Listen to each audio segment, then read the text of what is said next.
The following is a presentation of the Eagles Sports Network. This is the Eagle Sports Network. I'm the voice of the Eagles, Adam Cavalier, alongside Carson-Newman Football's new offensive line coach, Jay Guillermo. Jay, our surroundings are a little bit different from what we would typically be doing with one of these, and that's because, one, new offensive line coach, and it's probably the second most exciting thing that's happened to you in the last week, a new father, baby, 5 days old. One, congratulations on parenthood, and welcome to the Carson-Newman family. How's it feel, all this excitement happening, bam, right at once? Yeah, no, I mean, it's extremely exciting, you know. I mean, first and foremost, I mean, just being able to have my first child is something pretty special, and, you know, just so much stuff happening. So, you know, so many great things happening at one time. I mean, it's truly awesome. You, loads of experience on the offensive line, won a national title at Clemson in 2016 before moving on into the coaching world and stops at Georgia State and Western Carolina. Why make the change from Division I and come to Division II to be a part of Mike Clowney's staff at a school where, let's face it, offensive linemen, part of the grand tradition of Carson-Newman football? Yeah, I think the big thing is that, you know, Carson-Newman is a Division I school that just happens to play Division II schools. You know, it's the facilities are amazing. I mean, it's a quality place with quality people, and I think that's the biggest thing that attracted me there. Coach Clowney, Coach Pursley, I mean, the entire staff are just quality people, and people I want to work with and be in and day out. So, you know, I think that it's a really good match for us, and, you know, I'm just excited to be able to have the opportunity.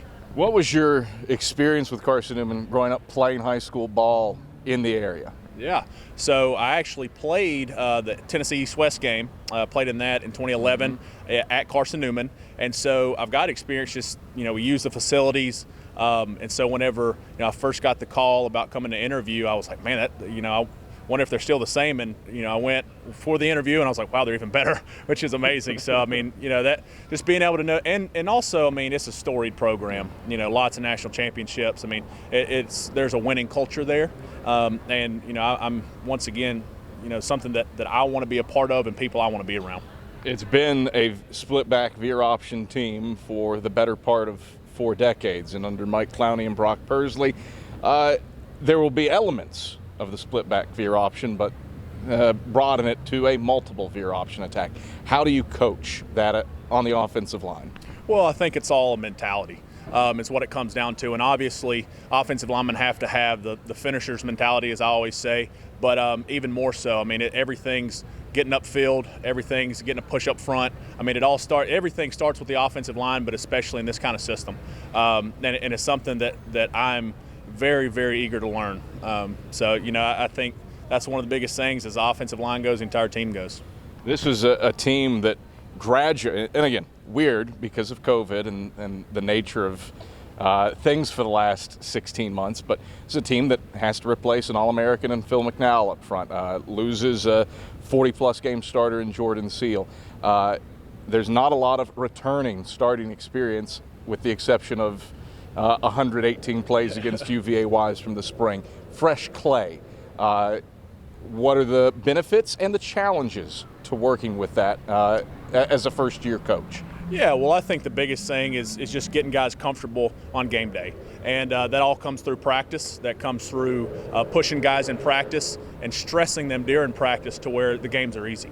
I think that's something that Coach Sweeney and my offensive line coach at Clemson, Coach Caldwell, did a very good job of with myself, and I got to witness that firsthand. So, you know, it's putting guys in unusual situations in practice, really stressing them, putting a lot on them. So once again, whenever we get to really dial in the game plan, it's easy. So I think from that standpoint, you know, that's the biggest thing is guys being able to do it in practice and doing it well at the highest standard, and then just transitioning that over on Saturdays.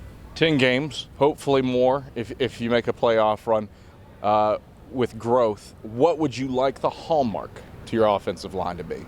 Well, I think for the first thing, I want everybody to see us as the leaders, just within the team. Once again, as the offensive line goes, the team goes. And you have to have the guys that are willing to pump guys up and willing to pick them up whenever other people are down. So I think that's the biggest thing, but also just once again, a finisher's mentality. You got to have that. You know, I want us to be the most feared offensive line in the country, and I think that's achievable. You know, they've done a great job before I got there with recruiting, and looking forward to being able to go and just kind of build on that.